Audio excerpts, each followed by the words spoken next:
The largest cryptocurrency exchange in the United States by trading volume, Coinbase, made history last year as the first exchange to be listed publicly on the NASDAQ. Today, however, the share price of Coinbase is less than half of its debut price a little over a year ago. So what happened?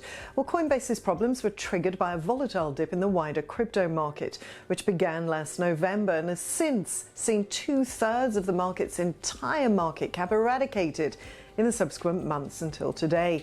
Another hit to the exchange was the arrest of a former Coinbase global product manager in the first ever case for insider trading in digital coins.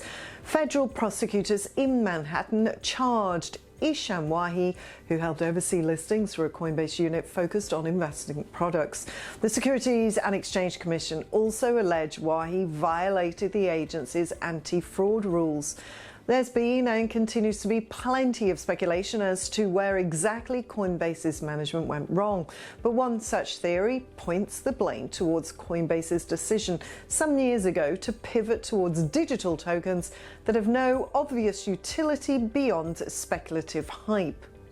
Other experts point the finger at the SEC for their ongoing refusal to lay out with clear certainty the rules which govern the crypto space. This failure is indeed a microcosm of the industry at large, whose lack of regulation has in part led to the stagnation and even the devolution of the crypto space in the last 8 or 9 months.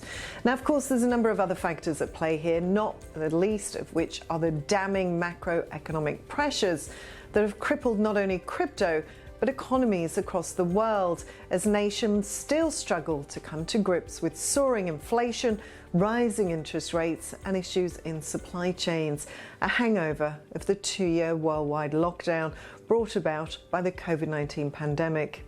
Be that as it may, Coinbase have pledged with the SEC to offer clear and defined security laws pertaining to the crypto realm. And it would appear, until this happens, Coinbase will continue to struggle to satisfy its investors' needs. Now, if you like the information in this video, you can like, share and comment on it. You can also share it with your friends and you can subscribe to our YouTube channel. You can also press the bell icon to get notifications for our latest videos. I'm Rachel for Kalkine Media.